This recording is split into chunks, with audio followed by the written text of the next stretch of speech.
Nini eko sala ete na ba poste na mitu bato ya UDPS bazala te. Bango bako yaka na sima. Bako yaka na simelo ni eko sala bon. L'inexpérience, l'immaturité et puis bango bana mo bakuba parlementaire debout. Le militantisme. Lui ça par avant, c'est lui monta sa sécurité Kabila. Et ça bato boko tombokela te ba John Numbi. C'est Félix. Ça la lecture. Tant un meeting aérien. Kabila maman Longwe Awa à Lubumbashi. Quand Félix a fait 1800 militaires dans Lubumbashi, Kabila ke Dubaï.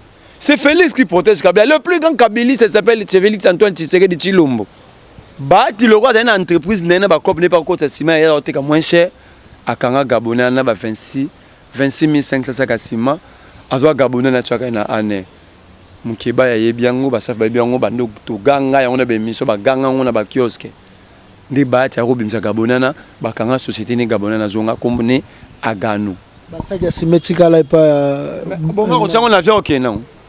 Et dans un pays sérieux car eloko wana bati aroko ma président sénat. Au moins rien que wana aroko ma président sénat. Mais comme nous sommes dans une jungle, toi na Far West a commis na ye. Tant l'église catholique a benga ba marche pour affaiblir Kabila. C'est ça le problème de PES. Balingo beta tolo na mambo ba yebité. Balobara 5 quoi benga ba marche que le parti politique ne s'en mêle pas. Kabunda loba mamba 50-50 titres. Ils sont comme ça. 50-50 c'est. Oh, l'église catholique a tchaka l'église bango ba na militant. Tuna bango na nous vision chef de l'été zani. Ba lo beza union sacrée. Surtout ni bango union sacrée zanini, ba no vision chef de l'état. Dans e balukaka. Donc ça veut dire ata basangani bango tuana, ils vont rien changer. Moi je préfère au lieu de nous menacer parce que vous êtes au pouvoir. Parce que bino baba politique venez nous tuer tous. Comme ça les soute botika la na menace biso, lelo na batami lobi na bimi. Lelo na kimi lobi na zoki boyer boma biso esila. Comme ça bozo Congo et comme bino fangi diongo zwi ndambu, Félix zwi ndambu, nani kimbuta zwi ndambu zwi ndambu to kufaka esila.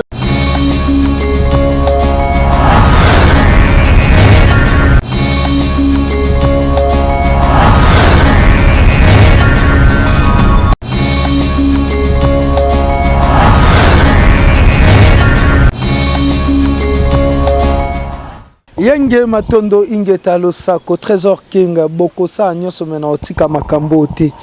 Toloba nini nakobanda bino na lisese bomoni tala nyoka zanga makolometre course na banyama mususu o baza na 4 pattes komona nyoka ete akoleka bango na mbango boza na nyoso boza na bokonzi boza na nini boza na mbongo mekasi batsa biso na mayematali bolingo ya mboka Congo tokoleka binoka na mayematali bolingo ya mboka Congo. Je suis Trésor King Bukele, appelez-moi Bomengo Mokonzi na monoko ya mboka na ngai na Lingala. Trésor King Bomengo Mokonzi nazali kolo Congo boye malamu na émission oyo toloba politique nanda ko siko zaita la voisin no yebise politique po ato koloba politique mbote na bilo ba kolo Congo nyoso botele misaba o nyoso baza ba kolo Congo te po toza na posa ba vie ya ba payate tozaka na posa ba vie ya ba kolo Congo bimisa libanda loba a eza masolo na biso ba kolo Congo po to ko beta masolo ya mboka na biso au moins aza mo moke africain to koki ko yokelaye. Lelo toloba nini? Merci na Joël Gona. Ah lelo na changer moto na sima ya caméra. Merci na équipe ya Plus Clair Télévision au ba tenir nga compagnie na kata Vision News. Merci na yo Grâce Tumba o assisté ngai. Baby sanga zaka muluba na boya kamelelo na sentir ke muluba. Lelo toko solo la nini? Mbilinga. Senko alobi makambo ya glissement le premier lundi le premier réplique qui a presse présidentielle. Mais le président de la République n'a jamais lancé un message. Tokolugato ebeza nini na kata presse présidentielle. Eza boeskizenga na terme biso na kinto komo benga terme ana mingi diarrhée. Donc mutu soko sa makambu mbangu bako benga diarrhée. Tolobela nini China rambo akimi exil, China rambo azozonga Toshina Rambo azongi déjà RDC exil yango akimaki ya nini balobi lobi Kabila ah tosuki sendeni toloba nini élection ya Sénat bati na présidence ya Sénat Félix Antoine Tshisekedi Chilombo a gagné te FCC kweyite bati toujours mutu ya FCC to bati libanda ya FCC eza biloko to kolobela mokolo ya lelo mena koloba ngona nani na mokonga na benga ke héros vivant héros de la jeunesse po ba jeune senge bazo exemple ya babilenge o bako bunda bako pesa vie na bango pona mboka Congo ba Lumumba ya lelo il s'appelle Merlin Vuvu na Merlin Vuvu nde to ko beta masolo ya mboka Congo mbote Merlin mbote Trésor King bomengo bokonzi mbote na balandi nyonso ya etando na yo santé malgré ba menace to ka ba menacer o kimi o baluki boye merci ko ndengeni biso to mesana na biso eza bitumba soko obunda zo banga obunda te il faut avoir le mental il faut porter vraiment la responsabilité nous sommes responsables il y a pas propos to loba pena ko profiter na ebisa acteur parce que ba ebi ba to bana pouvoir les ba to na mon opposition batika ko menacer bato nous sommes bâtis ensemble pour la démocratie po to bundaki po Kaleva ko kanga batu Kabila ko kanga batu kote omenda menacé kote bati lukwebo menacé kote mutubo menacé et lelo to bundi bango balobi ke ba gagner élection ben ba komi ko menacer biso na otuna Félix Tshisekedi Franck Diongo batoni on la démocratie pour laquelle auto bundelaki yango to mona lelo question de tenir propos la démocratie c'est la prise en témoin perpétuelle de l'opinion tout le monde qui yango j'aime Isaac na France tant Mediapart a sali ba allégation contre lui aya a contredit Mediapart a zongi a porté ba preuve musu yé pas ya ça la 5-6 tours et au finish ben mon que Mediapart a raison Jérôme Isaac a se retiré la scène politique pourquoi sommes dans lobby logo eza solo yo obi akoselio soit akoselio mais ma belema o ela akoselio siko bino bokotika mutu oyo Félix Tshisekedi Franck Diongo bino nyonso tozana na opposition Bemba Katumbi. Donc en fait, vous avez un Kabila, mais vous avez un moyen d'exécuter des menaces. Pourquoi il faut menacer? Le même jeune Bino a besoin de hier.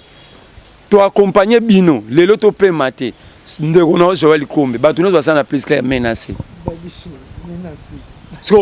Si ceux qui n'ont pas beaucoup menacé presse, cela veut dire bolingi démocratie parce que l'élément moteur il y a démocratie et la presse. Le grand péché que nous sommes en train de commettre parce que Toko Loba Fati Beton. Je suis en train de dire maintenant et l'on est dans le cadre politique. Pour les journalistes, on a menacé. Na on a okumisa, on est la démocratie vivre. Pour baroyamba yo, bayambi pe biso. On est baza médiateur équilibre démocratique na kati mboka. Donc so beaucoup menacer les médias. Comment vous savez que démocrate pour te coûter un peu nimbote. Mais moteur à démocratie vous le menacez. Dans des grands pays démocratiques, même enquête tout monaka, documentaires aminés sont des journalistes, c'est pas ça là. Peut-être que ça ça langote pour moyens limité.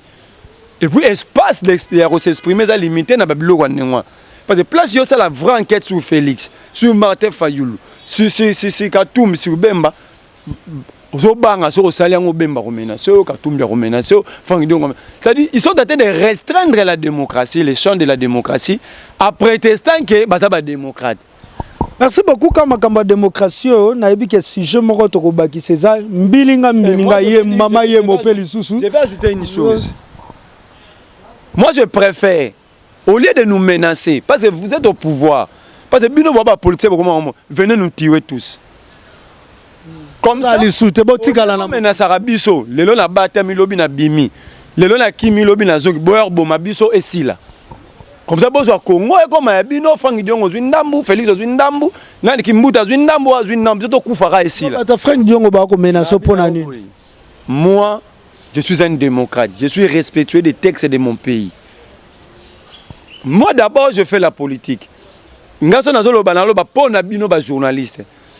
C'est impossible que dans un pays dit démocratique, que les journalistes soient menacés. C'est impossible. Où est-ce qu'ils ont vu ça? Dans quel pays? Qui nous disent? Merci beaucoup, Merlin. Je demande à tous les journalistes de prendre position. Si vous ne prenez pas votre responsabilité, si vous ne voulez pas défendre votre profession, personne ne va le faire à votre place. Journaliste avec Bazalaka, journaliste ya Fati Beto Bazalaka, journaliste ya Lamuka, journaliste ya Mouvement Citoyen. Zela non asisa, nasisa no lo na lo ba yo koloba. Lelo yo soko yambi moto Lamuka okyo yamba bata IDPS ba oboya. Ba lo ba ya yamba bata Lamuka, akoya otela biso poison directement, bazu caché ya Lamuka basa nini, ba au moins moto yamba bato yi de pesa ko ya na lamuka ba pesa micro oyebi ke babanga ba question maintenant na rôle ba no boy ba tout na otanga ba grand leader politique wala majorité na batanga na poto. Même en France, aux États-Unis, il y a des médias proches à gauche, proches à droite. L'objectivité c'est dans le traitement il y a information. Batanga na poto na université. Bangonde ba yebi. Tanga no ba leader. Ba Félix, ba loba batanga na ba Belgique, ben batanga na encore batanga nazo olinga connaît pas un leader. Nazo tangelo ba leader oyo toyebi. Félix aza leader tant que président de la République, abiatanga na Belgique, ben batanga na Belgique, Fayolo atanga na Paris, atanga na États-Unis, ils tous ils disent ça. Franck Dion atanga na Atanga za université, c'est la démo c'est ça. Te nazuna ba atanga na poto. Tozongi pe awa, nous avons de bonnes universités. Biso pe to sola atotanga na ba université ka awa. Kaka ba professeur ba futa marama bende batangisa biso. Mais seulement fonctionnement un monde est universel mon nom ça y est nga kenda na poto te. Mais na France il y a des médias proches à gauche, proches à droite. C'est que ça OK, le monde aujourd'hui est comme un village moko. Ça veut dire même à gauche Macron a voyagé à Cannes. Là, on a un documentaire à miner dans la chaîne, la planète, dans la publicité. La chaîne à miner, il y a un documentaire, l'histoire, la géographie. Président républicain des États-Unis, mais quand il voyage dans la mission à la République, il y a un média démocrate. Ce n'est pas son boulot, ce n'est pas lui. Les États-Unis, ce n'est pas lui. C'est les Américains, les millions et des millions des Américains, on a besoin de faire information. Donc il y a une actualité. C'est très grave. Nous ne pouvons pas. Dans ce que nous faisons, ce que Fallou est aujourd'hui, ce que Félix est aujourd'hui, ce que tous ces gens sont aujourd'hui, c'est grâce à la presse. Personne vous défend. Moi, je prends cette responsabilité-là. Tout ce que nous sommes aujourd'hui en politique, connu ou non connu, président ou pas président, connu, c'est grâce à la presse. Donc, moi, je ne peux pas comprendre votre propre support, Mathis Bino, vous commencez à les menacer. Merci beaucoup, Tokende, toujours dans ma cambouya. Matali presse, s'il vous plaît, Merlin. Moi, je vais appeler une manifestation pour la presse. Merci, Togozala de Kier Nayo. Tout le monde a manifestation pour la presse. C'est vraiment ce qui m'a dit, c'est que ça ne passe vraiment. Comment on a presse à menacer. Tolobela. Merlin. La ligne Tokende. Si la presse disparaît, la démocratie disparaît. Merci. Ceux qui m'ont menacé, les journalistes ont continué. Ceux qui m'ont dit, Nico Maïngé a tenu des propos. Fayoulou a tenu des propos. Vincent Karega, venez répondre, chercher un média répond. C'est ça la démocratie. Tout celui qui menace la presse, c'est un faible d'esprit. Merci beaucoup. Faible d'esprit, qui message à Merlin vous. Merlin, quand on a Makambouya, communication oyo to mona ki point de presse au 5 quoi sala ki kaka presse le roi yo bima kamba presse to beta peka masola presse pona koloba ete tozala et kenge na matali glissement ya Félix Antoine Tshisekedi mais après réplique et salami na presse présidentielle pour dire que Senko a kipe makambo nae mais lelo babi président de la République a sali message morté presse présidentielle et sala ki message wana na ordre ya nani azwa ki mitindo wapi po lelo baboya na lobby na ebisa yo pe na ebisako ça n'a que un mot l'amateurisme au sommet de l'État. C'est de l'amateurisme. bato basali réplique wana sans que bazwa ordre ya ba chef hiérarchique na bango bazab. Quelle est la sanction? Quelle est la sanction? Ils sont sortis, il y a cadre normal, il y a Moussa Nabango. Wapi sanction? Non! Parce que ce presse présidentielle et lobby, on parle de la présidence. Il y a un défi monde entier dans Rwanda, communauté, avec un Kaboul, na Kabou, il y a bavanda calme. Banda babotama ata commune non bazala babougumestre te. Ba yebinde ba gérera maramboté. Premier boulot, sommet de l'État. François Beya a été dans tous les services de l'État, surtout la sécurité, DGM, DMIA, ANR, pardon, DGDA. Il sait ce qu'il est allé dire au Rwanda. Et puis, François Beya, c'est le spécial du président. Il n'y a qu'un seul conseiller spécial. C'est François Beya. Donc, au Aloben à Rwanda, Félix Latine, na Tunis, François Beya, na Félix. Na Kabound, na Kabouya. Depuis 60 ans, nous avons le Congo ou les Zaïre à l'époque. Nous avons eu à travailler avec le Rwanda dans quel secteur? Dans quel domaine? C'était sous quel cadre? Au Bisso, il faut dévier Moukili pour travailler dans Rwanda, pour travailler déjà avant la Nine. Voilà la preuve que Martin Fayoulou a raison. Que le Congo est toujours dirigé par le Rwanda. Il est dit... Ce qui fait que la presse présidentielle aujourd'hui fait des répliques face à l'Église catholique. Non, quand tu as un matérialisme, mais je ne vais pas répondre à ces gens-là. D'abord, la présidence a 48 mois au Congo.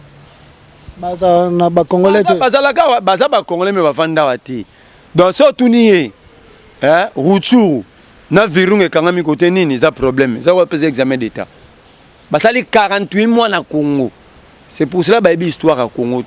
Ils sont en train d'apprendre la gestion et l'histoire du pays au sommet de l'État.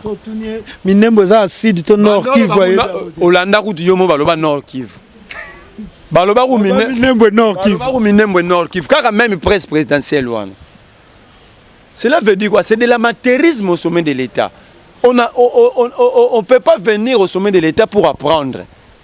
Bayaka na pouvoir au yebi makambu au yebi situation, tu as une compréhension globale de la situation du pays, au définir ma priorité, ma non priorité, tu viens pour donner des réponses aux questions et aux problèmes. Attends, Félix Tshisekedi peut-être a yebi une histoire en entier. En 1980, quand le cardinal Malou avait fui le Congo pour Rome, aller en exil à Rome, IDP c'est Salamara déjà. Parce qu'ils veulent tout dire que Bangonde va même combat. IDP c'est ça en 1980. En 1980, Tata Naye Tshisekedi, Azokoma, charte un père. Pour que tu aies une dictature, tu as commencé à toi, Joseph Singa ou Djuna Benchen Tshisekedi.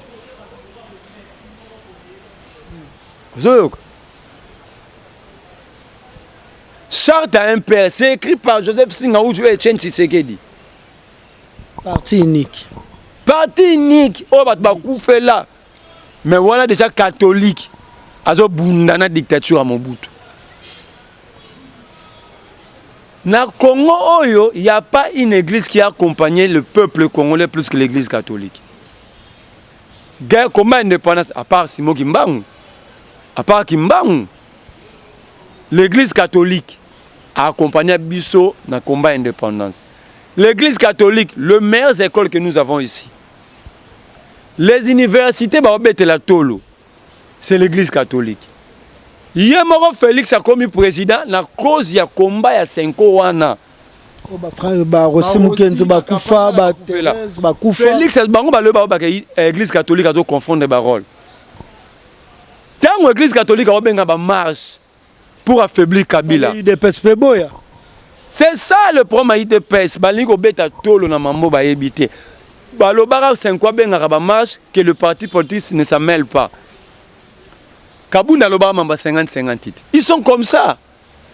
50-50 c'est l'église catholique a tiré l'église, bango ba na militant.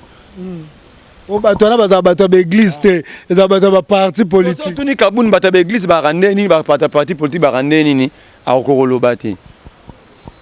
Yemero dans la première vice-président de l'Assemblée nationale ma commune roulage. Roulage expliqué. Roulage. Vous l'êtes comment tout n'a pas mikanda. Atelemisi mutuka kangiangwa rotuna mikanda akopesa ba ordre. Et PC soka fouti amandité yo ke makala, mutakenda makala bon. Et puis tu le dis à un agent public, un agent de l'État. Que yo kabunde tek individu, tu vas l'envoyer en prison. C'est ça la c'est en fait c'est comme ça conception na banwa démocratie na état de droit, yo ba menacer na ba journaliste. Ça disons une conception, une compréhension erronée, il y a état de droit na démocratie. Ce n'est pas l'IDPS ni la presse présidentielle aujourd'hui ne va contredire l'église catholique. Et puis l'IDPS n'a pas la même assise que l'église catholique. Le village de l'église catholique est Zali, parti politique qui morote Komara. Et bien on a une grande ville, on a Lubumbashi, l'IDPS de Lubumbashi, l'IDPS de Kinshasa, na Kisangani. Pas na biso na village, na Yako, na Chopo, l'IDPS c'est ça. Mais il y a une église catholique là-bas. L'église catholique prend la température, il n'y a pas fidèle. C'est ça la statistique, c'est ça l'échantillon. L'IDPS, l'IDPS c'est ça. Na Urumu, l'IDPS c'est ça. Na Masisi, na Rutshuru, na Minembwe, l'IDPS c'est ça. Mais il y a l'église catholique partout là-bas. Donc l'église prend la température générale à Yenango et l'IDPS. Et ces gens-là qui ont 48 mois au Congo, c'est lève pour dire non à l'église catholique. Nous devons avoir les respects. Mais Binatan, au total, non, Makambouya, ambassadeur italien Koufi, chercher à savoir comment gérer les diplomates Congo, les diplomates étrangers, étrangers plutôt au bazar na Kata Congo. Donc, l'issue Makamba glissement, c'est comme si discussion dans la place. Sauf Félix a glissé Fabo Mabisou. Nous sommes préparés. Quand sauf Félix a glissé, on n'a pas donné ça à Kabila, c'est pas parce que Kabila était de courte taille. On n'a pas donné à Kabila parce que ce sont des valeurs républicaines que Toyo Kanangi Mboga se mettre d'accord, c'est comme ça que nous allons marcher. Ok. Tout tellement Kabila n'a pas biso parce qu'il s'est écarté de ces valeurs-là républicaines. Que Mboga Tamboula Raboé, Photo Tamboula Boé. Nous sommes une société, je peux te poser une question malgré que j'en ai pas droit. Et l'on est ça là que yoza muta Congo santé nga muta Kisanga nona muta Kasai to benga na bandeko. Qu'est-ce qui fait que to benga na bandeko pendant que nous partageons pas le même espace linguistique, le même territoire, le même village. Ngaza muta ya koyo na Chopo. Yo go zape muta soyo, go zape mutu ya Kasonga muta boy. Mais qu'est-ce qui fait que to benga na frères et sœurs, to benga na ba compatriotes? Qu'est-ce qui fait? Mais tout que nous tous on a makambu l'église catholique. Est-ce que yomokondo fandi awa s'il vous plaît? Je vais te donner des exemples. Bon, on a tout nos questions. Na boïté na lobité que l'église catholique a tort. Kaka monseigneur à l'époque, il était monseigneur à Mbongo, il a dit dans le bien peut jaillir et dans le mal peut jaillir le bien. Mabé et koki peut robota malam. Le président Félix n'était pas élu, mais Tozanaye pour Malam Webota. Leloyo, ceux qui t'ont dit bosso ya malobane wanana oyo ba lobaleo ya glissement. A ko regretter ba propos naie, to ba propos naie zananzela. Ya liboso foye ba rôle principal de l'église. C'est la paix sociale, amener la paix aux enfants de Dieu. La tranquillité aux âmes de Dieu. Donc, tant que bon à lobby, à tel contexte, attention, étant que père spirituel, il faut calmer tension. Mais quand vous prenez communiquer au 5 Sali, à l'obité que Félix a échoué, ils ont évité ça. Toucher côté la gratuité, côté ils ont dit le peuple sera frustré de voir figi o ebomi mboka o ba bomaki ba Congoman o ba piller Congo. Bazonga na ba responsabilité ba gérer ba même peuple oyo ba nyogolaki. Est-ce qu'ils ont menti? Aujourd'hui nous avons Karala Gito, nous avons Bahati Lukwebo, nous avons Mbosso Kodia, nous avons Samalou Konde, nous avons Kitenge Yesu qui a travaillé avec Mobutu, Tshimba Mukuna. Tous ces gens qui ont détruit les pays pendant 32 ans avec Mobutu, 18 avec Joseph Kabila, ils sont là au pouvoir. Est-ce que l'église a menti? Est-ce que ces gens-là ne sont pas là? Soyons sérieux entre nous. L'église catholique a indiqué que le peuple sera frustré de voir la même personne. Est-ce que Batongo Bahate, vous voulez qu'on cite les noms de tous ces gens-là? Katumbi n'a pas travaillé avec Kabila. pendant plus de 13 ans. Bemba n'a pas travaillé avec Kabila. Mbosso Kodia, 32 avec Mobutu, 18 avec Kabila. Batu Lukobo. Est-ce que Batu aujourd'hui peut nous dire où sont partis nos sacs de ciment? 26 500 sacs de ciment. Non, pas ça. Ciment Gabonais, Mora Gano. Zela n'a pas été en retour dans Mambasena. Toké quand Magambasena pour Magambo. L'église catholique a totalement. Moi, étant que l'on a casquette d'abord à Mamba politique, étant que peuple, je ne peux pas accepter celui qui a tué mon pays pendant 32 ans, plus 18 ans. Aïe, sous les lois, même des sanctionnaires répondent. En travail de la démocratie, non? Qui sera heureux de voir même revenir encore dans des postes de responsabilité? Donc, lui sera content dans poste tout au bas. Lui, il a dit. Parce que on n'a pas bango moroté. Si réellement ils sont là par la volonté du peuple, peuple non, c'est pas la mona. L'obio ben mina na poste. Mosoko de Azongi.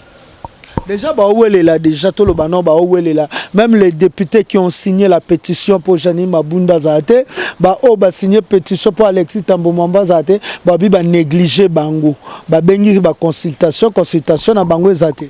Yoza mopanzi sango tuna bango nanu vision chef de l'État zani, le besoin union sacrée. Surtout ni bango union sacrée zanini, no vision chef de l'État. Donc ça veut dire Ata basangani bango tuwana, ils vont rien changer.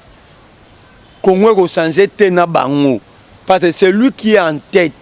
Azana vision T, azana programme T. Tebite baba lingaki bakeko izwa bango tour à tour moko pour bakenda soki combien kuna bakenda. Durant ces années entre consultation Félix Asalaki.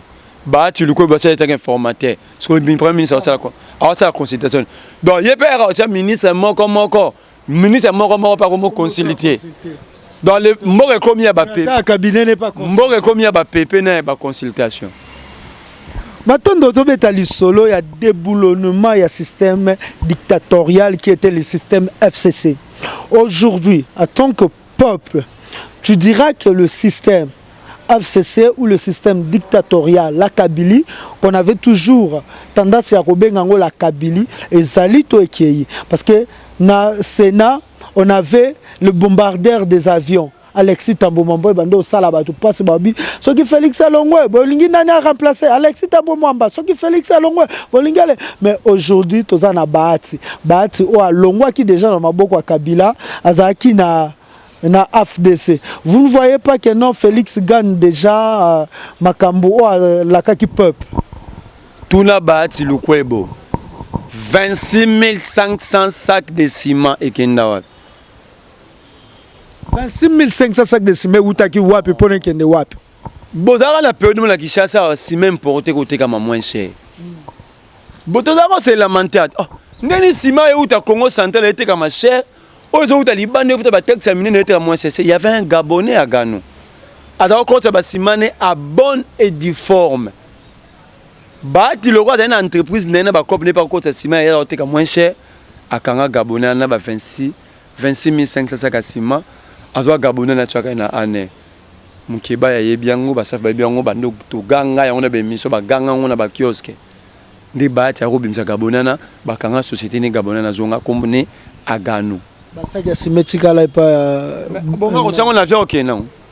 Et dans un pays sérieux. Car eloko wana ba ta ko comme président Sénat. Au moins rien que wana. A ko comme président Sénat. Mais comme nous sommes dans une jungle, toi na Far West a komina e Carola Gito ngana na bat basana na Sonas na otanga bakomona onda benga bat marcha ba desda même ba longwa bango tout que Carola Gito aujourd'hui ba peser sous question ya Sénat. Maintenant tant yo ba déboulonner Mbosso Kodia Sama Lukonde Bahati Lukwebo FCC union sacrée. Mais ba tout ya sous FCC c'était pas comme union sacrée. Ah François Beya, 18 ans, deuxième sous Kabila, deuxième maman dans le service d'immigration. Sama, première fois chef de l'État a nommé Moutou sans Batindaï. Là, ce qu'on a qui est nommé, Moni François Beya. Maman na Kabila, c'est des gars. Au moins, une société roi deuxième pour Moutou payer son pendant 18 ans. Au contrôle, il a entré dans la sortie de la République. Ozo Moutoune était homme de confiance dans personne. A comme conseiller spécial à Kabila. Il a Félix. Il y a un kenda kolobake, ba yeko défier monde, c'est tout occidentaux na Rwanda. Au moins na ba parallélisme on déjà. Quand on lobake, na ba Félix on logangat. C'est Kagame qui dirige par intermédiaire de Kabila. Son conseiller spécial est allé dire quoi au Rwanda? Ba yeko défier Mukili, surtout ba occidentaux. Au balingi te peut travailler na Rwanda. Nous avons y à travailler avec le Rwanda dans quel domaine? Il n'y a aucun choix européen, ça espoir na peuple congolais na ba mitu. Il y aura pas choix européen espoir. Ndenge dollar et mata espoir ya ngwana. Espoir anu. Oh mais espoir ya ngwana so tuni ba ke musale $100,000 et mata. Ba kuti na 17 comme na 20. Ndenge ba c'est ça réserve d'échange. Non absolument. Pas désespoir tout espoir. Est-ce que Salama Awa tant Félix na présidence sous Kabila Samadi. Premièrement en termes de dépassement budgétaire, ça c'est technique, ministère à budget ça. Et ça vous débattez. Ba dépassement ça na présence sous Félix na 2 ans oh. So ba tchangwa ba robi bananzela. C'est technique, allez-y na ministère à budget pour vérifier. Cours de compte ça ne nécessite pas de débat. C'est lui qui va un débat, on amène les documents. 2500 soldats Kabila Batouba. C'est un ok now. Il faut réduire taille du gouvernement. Les volontariats devaient commencer à la présidence. Tant nombre pléthorique à conseiller bakuna. Na gouvernement parallèle ou evandakuna. Ça veut dire sur place à réduire taille ça. Il faut que la présidence. Cela prouve que Félix a la volonté de changer. D'abord, on a volonté de remercier Bato avant de faire bango. Basali Saraye. Moi, Piaka, Mouninga Pesaga, moi, 5 €. Il est d'abord dans. Il est encore dans ça. Angaza un gratte quand même. Carole Aguito, Kabiliste. Sama Lukonde, Kabiliste. Mboso Kodia, Kabiliste. François Béa, Kabiliste. Félix Yemorope Kabiliste, oui bien. Félix Ibiza, fin 2014-2015. Alors ça on a. Yozo Wanganang. Kabouya le bête que Félix a joué pouvoir pas Kabila m'taper ça IDPS. Bon moi IDPS c'est dans la FCC. FCC pas continuer union sacrée, c'est que bon tout va continuer. Mais la lobby na yo, tant babarake président Martin za Aigle bino Charatembe. Deuxième grossesse. To komi wana na place ba poste clé. Nini eko sala ete na ba poste na mitu bato ya UDPS bazala te. Bango bako yaka na sima. Bako yaka na simelo ni eko sala bon. L'inexpérience, l'immaturité et puis bango bana ba parlementaire debout. Le militantisme. To suki siko awa. Kabila akimi exil toi Kozonga Congo, toi plaza déjà na Congo. Félix a déplacé à Kabila selon les événements. Félix a par avant, c'est lui qui a la sécurité à Kabila. Et ça bateau beaucoup tomboke la tête ba John Numbi. C'est Félix. Ça la lecture. Tant un meeting aérien. Kabila maman Longwe Awa à Lubumbashi.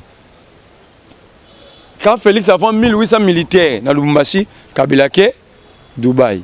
C'est Félix qui protège Kabila. Le plus grand kabiliste s'appelle Félix Antoine Tshisekedi de Chilombo.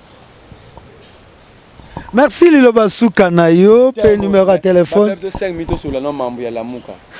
Te ya Lamuka to solo la prochaine mois. To bon matin. Message qu'il pas Jean-Pierre. L'honnêteté politique, tant on les a révolus. Vous avez une union sacrée, vous avez voulu être dans la majorité au pouvoir, je restez là-bas. Mamoni kezo simba te bako zonga pe baza 4 bazonga ra place na humilité. Martin Fayulu kangi Congo. Mais c'est la loi. Par exemple, Martin Fayulu a droit constater pété ni muzitu. Le 30 juillet 2019. Réunion la présidium na Lubumbashi. Na résolution na bango Bemba, Katumbi, Muzitu, Fayulu. Na point 4 baloba. Le présidium constate l'auto-exclusion de M. Freddy Matungulu et Antipas Moussa Nyamwis. Bango babi le Fayulu na droit na tête. tant que constaté que le 30 juillet 2019 na point 4 il y a communiqué final bazwa ki droit ngwa. Merci beaucoup. Numéro de téléphone. On a signé na Katumbi, Bemba, Fayulu na Muzitu. Numéro de téléphone. Plus 243 89 31 20 022. Plus 243 89 31 20 022. Merci beaucoup Ezakinga Ibomengo Mokonzi Nazali Kolo Congo Trésor King bongo na lopoto na anglais nde bako benga ngai minoko bapaya benga nga mingi na monoko mboka langa na lingala ndenge pe tokola ka batu nyonso le 6 avril première miracle ya Mfumu Kimbangu ala musi mwana mwasi. Et le 6 avril, tout la Musambo Canabiso Congo, et tu es dit que dans la préparation et l'autre comment publié en côté, on appelle tous les Ngunza, au Basalaka, Pona Congo, au Basalela na Kombo ya Kimbangu, ta yango ekoki centenaire, tu peux vivre na Bohumbute Kimpuanza ya Mibale et Sengele Mi Pesama. Tous les leaders, il y a spiritualité noire. Oyo bazana kati ya Congo to na mboka mopaya ezata yango to travailler pour le 6 avril et le la biso na fête te mais le la biso eza mokolo o to ko libérer mboka na biso Congo na maboko ya bapaya nga ya bino Trésor King Bukele na lobini. Ah, merci na Joël Kombe et Joël Gona plutôt azaki na simabilili grâce Tumba baby sanga zaka muluba na boyaki na kanisa ka kombo nde ba zoela ke kombo meleo so moni grâce Tumba muluba valeur. Merci na bino nyonso obalande Trésor King Bukele nga ya bino na sengo na agressivité na douceur na amour ya mboka Congo na bisibino congolais parlant je vous salue et je vous dis bye, congolaisement parlant. Bye.